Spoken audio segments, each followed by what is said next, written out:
আপোনালোকৰ ঘৰতো সৰু ল'ৰা ছোৱালী আছে, তেওঁলোককতো আপোনালোকে পঢ়ায়। তেনেহ'লে আজি আপোনালোকক আমি এটা অংক শিকাম। একদম মানে পূৰণ অংক আপুনি একদম কম সময়ৰ ভিতৰত পূৰণ কৰিব পাৰিব। আশা কৰোঁ এই ভিডিঅ'টো সম্পূৰ্ণ আপুনি চাব। আৰু আপুনি মই যিটো ফৰ্মুলাত আপোনাৰ পূৰণ অংকটো কৰি শিকাম, সেই ফৰ্মুলা মতে আপোনাৰ ল'ৰা ছোৱালীক আপুনি শিকাব। পূৰণ অংকবোৰ একদম কম সময়ৰ ভিতৰত আপোনাক কৰিব পাৰিব আৰু আপুনি নিজেও শিকিব পাৰিব। আপোনাৰ কমচে কম এই ভিডিঅ'টো সম্পূৰ্ণ চাওক, এই ফৰ্মুলাটো আপুনি শিকি লওক। আহক আমি শিকোঁ। 22 তাৰপিছত তলত লিখিলোঁ 12, এইটো পূৰণ কৰিব। আপোনাৰ ল'ৰা ছোৱালীক কেনেকৈ শিকাব, এইটো শিকাব হ'লে প্ৰথমে মোৰ ইয়াত অংকটোত খুব মনোযোগ দি চাব। মই আগৰ ফৰ্মুলাটো আপোনালোকে জানেই যে 2 2 4, 2 2 4। তাৰপিছত আগৰ ফৰ্মুলাটো মই অলপ দেখাই দি আছোঁ। 2 2 4, 2 2 4, 2 1 2, 1 2 2 হৈছে কিমান? 4 4 5 6, 264। আগৰ মতে 264 হ'ব উত্তৰ। এতিয়া মই যিটো ফৰ্মুলাত শিকাম সেইটো আপুনি চাব, অলপ ধুনীয়াকৈ চাব। একদম সৰু ল'ৰা ছোৱালীক আপুনি একেবাৰে ধুনীয়াকৈ আপুনি ঘৰত বহি বহি এইটো ফৰ্মুলাত শিকাই দিলে অংক সহজে শিকিব পাৰিব। এতিয়া মোৰ ফৰ্মুলাটো মই আপোনাক ইয়াত দেখাই আছোঁ। মোৰ ফৰ্মুলাত আপোনাৰ এটা কথা মনত ৰাখিব, প্ৰথমে আপোনাৰ এই 2 আৰু 2, এই দুটা সংখ্যা আছে যে এইটো প্ৰথমে পূৰণ কৰিব লাগিব। মনত থাকিব আপোনালোকে এই দুটা সংখ্যা, এই 2 আৰু 2 পূৰণ কৰিব। প্ৰথমে পূৰণ কৰিলে কিমান হ'ব? 2 2 4। এতিয়া নেক্সট হৈছে কি, এই 2 আৰু 1 পূৰণ হ'ব, এই 2 আৰু 1 পূৰণ হ'ব। এই দুটা কৰচ পূৰণ কৰিব লাগিব। তো কৰচ পূৰণ আপুনি এতিয়া কৰচ পূৰণটো কৰক যে 2 2 4, আকৌ 2 1 2, 4 2 কিমান? 6। এই 6 সংখ্যাটো ইয়াত লিখি দিয়ক। এতিয়া চাওক কিমান ধুনীয়াকৈ হৈ আছে। তাৰপিছত চাব কৰিব লাগিব কি, শেষত আপুনি এই 2 আৰু 1 এইটো আপুনি পূৰণ কৰিব লাগিব। মন থাকিব, এই 2 আৰু 1টো শেষত আপুনি পূৰণ কৰি দিব। 2 1 2, 264। এইটো হৈছে এনচাৰ। আপুনি কেলকুলেটৰ মাৰি চাওক, এই উত্তৰটো এইটোৱে হ'ব।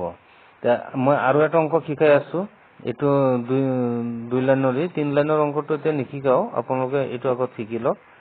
3 লাইনৰ অংকটো মই ধৰিলোঁ ইয়াত 25, তলত আছে আপোনাৰ 22। 25 আৰু 22 এইটো কি কৰিব? পূৰণ কৰিব একদম সহজে। তো প্ৰথমে 2 আৰু 5 এইটো পূৰণ কৰিব লাগিব। 2 আৰু 5 আপোনালোকে প্ৰথমে পূৰণ কৰিব হ'লে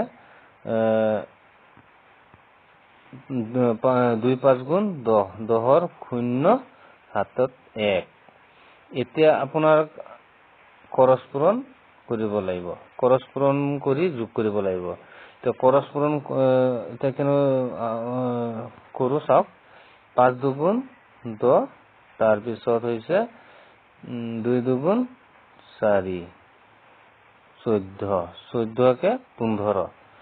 14 কিমান হ'ল? 15। এই 15, 14 15ৰ 5 হাতত 1, এই 1টো হাতত থাকি গ'ল। এতিয়া কৰচ পূৰণ হৈ গ'ল। তাৰপিছত শেষৰ সংখ্যা দুটা পূৰণ। এই শেষৰ সংখ্যা দুটা পূৰণ। আপুনি শেষৰ সংখ্যা দুটা যেতিয়া পূৰণ কৰিব, 2 2 4, 1 5, আপুনি কেলকুলেটৰ মাৰি চাওক, 550 ইয়াৰ এনচাৰ। 550 আৰু ইয়াৰ এনচাৰ হৈছে। এতিয়া চাওক, মই আৰু এটা অংক আপোনাক শিকাই আছোঁ। সেইটো আপোনাৰ ধৰক 30 আৰু 40, এই দুটা সংখ্যা আপুনি পূৰণ কৰিব লাগে।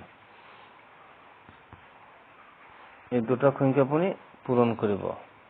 কেনেকৈ পূৰণ কৰিব সেম প্ৰথমৰ যিটো ৰাইট সাইডৰ দুটা সংখ্যা আছে এই দুটা সংখ্যা প্ৰথমে আপুনি পূৰণ কৰক 0 0 গুণ 0 এতিয়া 2 নম্বৰ ফৰ্মুলাত হৈছে কৰছ পূৰণটো আপুনি কৰিব লাগিব এতিয়া কৰছ পূৰণ কেনেকৈ কৰিব 3 0 0 4 0 0 0 0 আপুনি যদি যোগ কৰে ইয়াত 0 হ'ব এই 0টো ইয়াত বহাই দিব এতিয়া বুজি পালে এতিয়া আমাৰ 2 নম্বৰ ফৰ্মুলা গুচি গ'ল এতিয়া 3 নম্বৰ ফৰ্মুলাত হৈছে কি শেষৰ সংখ্যা দুটা পূৰণ শেষৰ সংখ্যা দুটা আমি এতিয়া পূৰণ কৰি দিলে ইয়াৰ এনসাৰটো ওলাই পৰিব 4 3 গুণ 12 ইয়াৰ সব 1200 ইয়াৰ হৈছে এনসাৰ আপোনাৰ ঘৰতো সৰু ল'ৰা ছোৱালী আছে আপোনালোকে একদম মানে মই যেনেকুৱা দেখাইছো এই ভিডিওটো সেভ কৰি হলও আপোনাৰ ল'ৰা ছোৱালীক শিকাব আপুনি নিজেও যদি এইটো অভিজ্ঞতাটো আপুনি লৈ লয় আপোনালোকৰো কামত আহিব তা আহক আৰু এটা অংক শিকো হেতু আপোনাৰ অলপ এটো ধৰক 50 52 দিলো তলত দিলো 6 আৰু 3 এটো সব অলপ মানে সহজে বুজিব পোৱাকৈ মই কৈ দি আছো আপোনালোকে খালি শুনি যাব তা আমাৰ ফৰ্মুলাটো আছিল কি প্ৰথম সংখ্যা এই দুটা পূৰণ কৰিব লাগে এই দুটা সংখ্যা পূৰণ কৰিব হলে আমি কি কৰিম 3 2 গুণ 6 পালো সব কিমান সহজ ওলাই আছে এক লাইনতে উত্তৰ হৈ আছে 2 নম্বৰ ফৰ্মুলাটো কৰছ 2 নম্বৰ ফৰ্মুলাটো যেতিয়া কৰছ পূৰণ কৰিব তেতিয়া সাক কৰছ পূৰণ কৰিব হলে 5 আৰু 3 15 আৰু 3 2 গুণ 6 2 গুণ 12 এটো সব 7 27 ওলালে 27 আপোনাৰ এত 7 লিখিম হাতত 2 থাকিব 27 7 হাতৰ গল 2 হাতত 2 গল 2 যোৱাৰ পিছত এতিয়া কৰছ পূৰণ হৈ গল এতিয়া শেষৰ সংখ্যা দুটা এই দুটা পূৰণ কৰিব লাগে তে শেষৰ সংখ্যা দুটা আমি এতিয়া পূৰণ কৰিম